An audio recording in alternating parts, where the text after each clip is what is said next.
Ford Dana 60 out of an F250 79.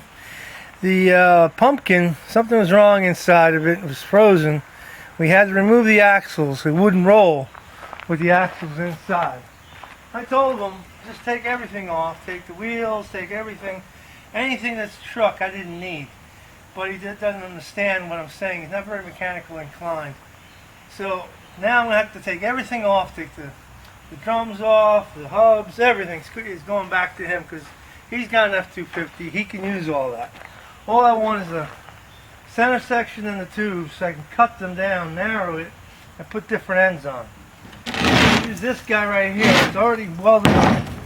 Another junkyard piece, $10 a piece when they were available. He already has pre-drilled for the casters. These right here, these came from the trash, from a weight bench. These will work for holding the axle in place. They'll get welded right on like that. A lot shorter. One of them will get cut off, put over here. Since it already has the holes here, I can use it to adjust to hold the pinion from rolling. But right now, everything else has to come off. Like these demand that you have a pretty good strong air gun. These have probably been on here for over 20 years because when we pulled this truck, it was in the farm in a ditch. So if you want to take them off, you're going to need a pretty strong gun.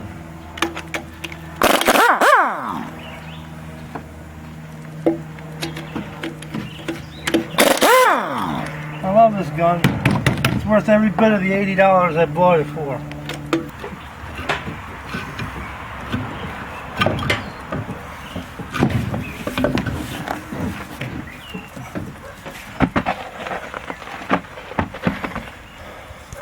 Like I was saying, I don't need the hubs, I don't need the brakes, I need none of this stuff. All this stuff can come off. That's what I told him to do, but nope, didn't come off. So now I have to spend the time and take it all off. It's a free deal, which is great to have. This should come out. It's only supposed to hold the two bearings from moving. Once I get it out, there you go. And she's gone. Now I can go in there and get the rest of it. Hopefully.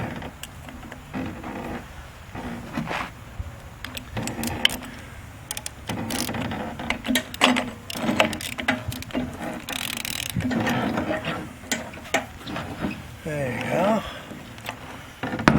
Out, and the drum and bearing should come out pretty easy. Famous last words.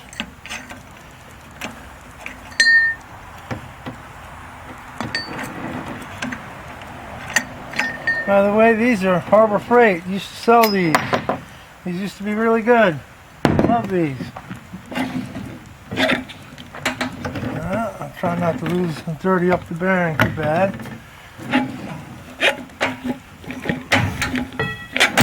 There's the drum. She gone.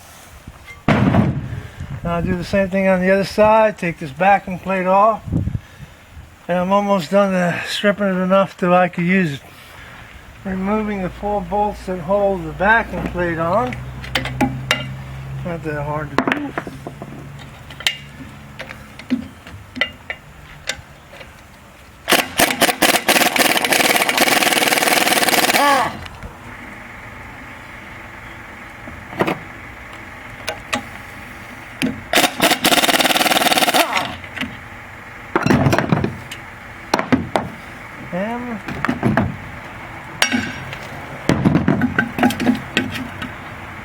Break off the brake line, probably, that would be fine. That's the end of that guy right there. I'll have to cut this off and put a different end on to convert it over to a car application. Probably change the spring purchase because they're probably in the wrong location. They're on top instead of the bottom. Any of the bracketry, that's easy enough to change.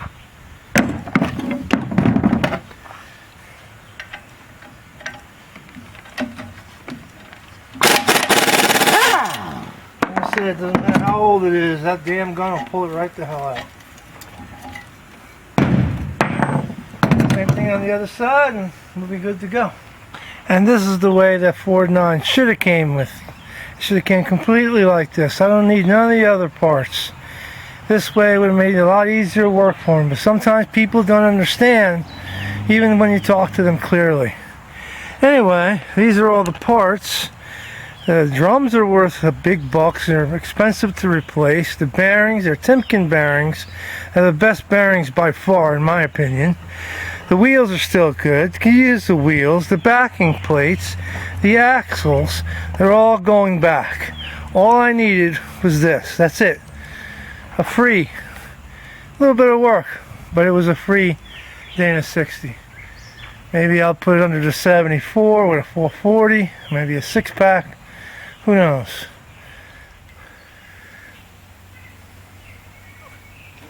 This is number 1 upright that's going to get cut to be used as a dolly for that Dana 60. I'm also going to use it to put my 9 1/4 in my Ram trailer.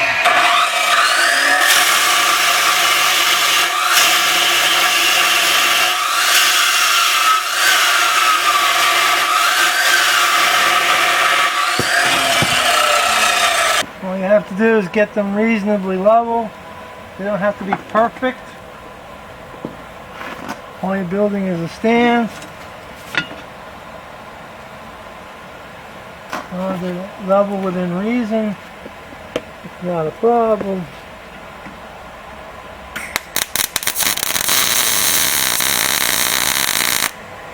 Tack them in place in a few spots.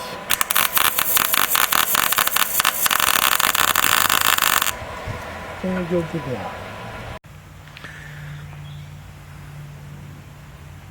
There you go, all welded up. Welds don't need to be pretty, they just need to be nice and strong. Rust right here, so I can easily go up and down or just leave it there. This should hold no problem. Now I just put that Dana 60 on there. Eventually we'll just get the casters. It's already been pre-drilled for casters. So this little piece, and it's a very heavy piece, very stable. Once the axle's on there, it's not going nowhere.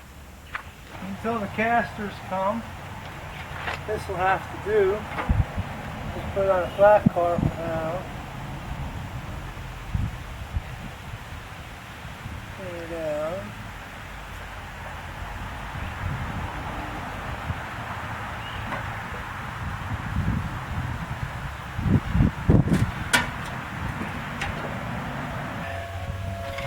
And we got it. That's good. I'm going to widen these out a little bit more. Add a little metal to them later on. And for now, it works pretty good.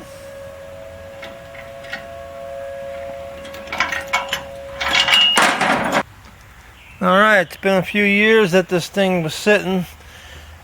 I finally got it here. It must have been 3 or 4 years since I towed that truck. And it wouldn't move because something inside the pumpkin was frozen. So finally now, and I love this setup, it's easy to move around on my flat car.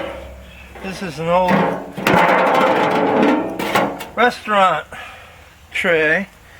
That's why I don't want to throw anything away. Finally get a chance to take this thing apart and find out what the hell is wrong inside and what gear issue it is. So it's most likely a tag, but the tag is so rusty I can't even read it. So I can't wait to see inside, see what the gear issue is. I'm not going to take all the bolts out. I'm going to leave probably one up on the top so I can just pop it and not make a mess. Giving up your secret. I don't know why you don't work.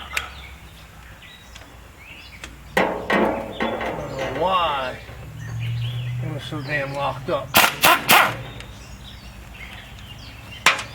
One way or the other.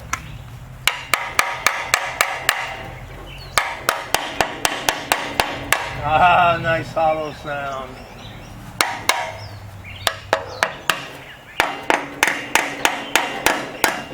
This cover, you're not going to hurt this cover.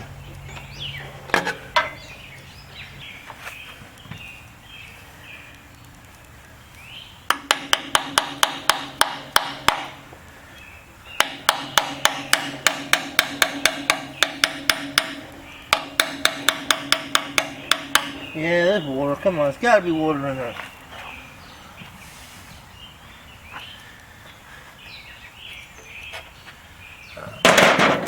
Now, my friend here could help out. I don't see any damn water. There should be water in there, but there ain't. So what could be holding you back? This is...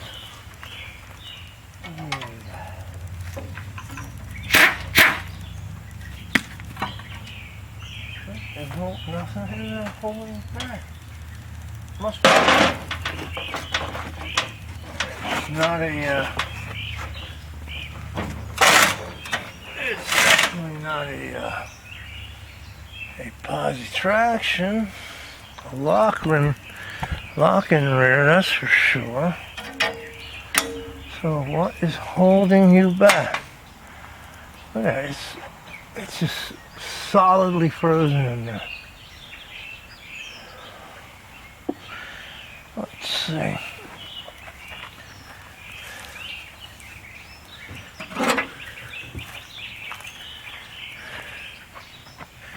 There's gotta be some, looks like there's evidence of water because there's rust on the, okay, you see they're moving, the spiders are moving. No problem.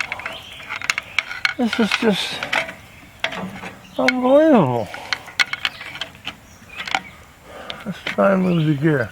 Oh, the gear moves. Unbelievable. Why would that truck move? It has to be rusty. And there is evidence of rust on the top. So water did get inside this. It must have held the bearings in place. Yep. Oh yeah. Oh yeah. Oh yeah. Okay, that's cool. It moves. Must have some water. He must have submerged this thing and got water in it somehow. I don't see. The only way it could have got water probably would have been through the breather right here. That's why I like having a hose up into the frame, so it's higher than the axle. So if you do put the truck into some heavy water, deep water, the hose will act like a snorkel. And not on this one. Heavy grease, but no metal pieces, which is a good thing. I might be able to reuse this gear and just change the carrier.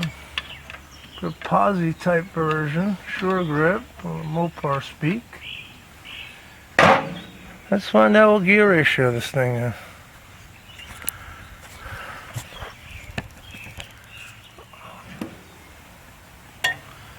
As most gear sets are marked anyway.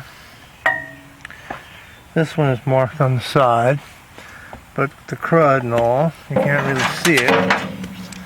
The wire wheel clean it all off.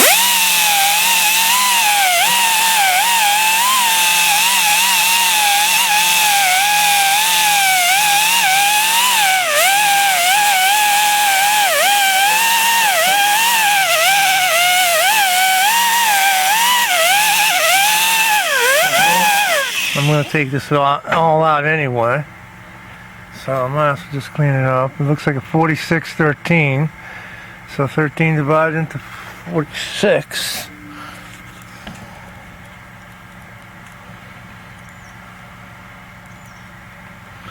Is what the gear ratio is. So 46 divided by 13 is 3.53, effectively 354 gear is what it is. So I'll just take it completely out. You get a case spreader. I'll probably make a case spreader because I'm not going to buy one. You can't spread the case any more than, I think it's 0.010. And you'll damage it if you go further than that. And I'll do that and then shorten it and narrow this guy down for my 74 Charger. Thanks for watching, guys. Until next time.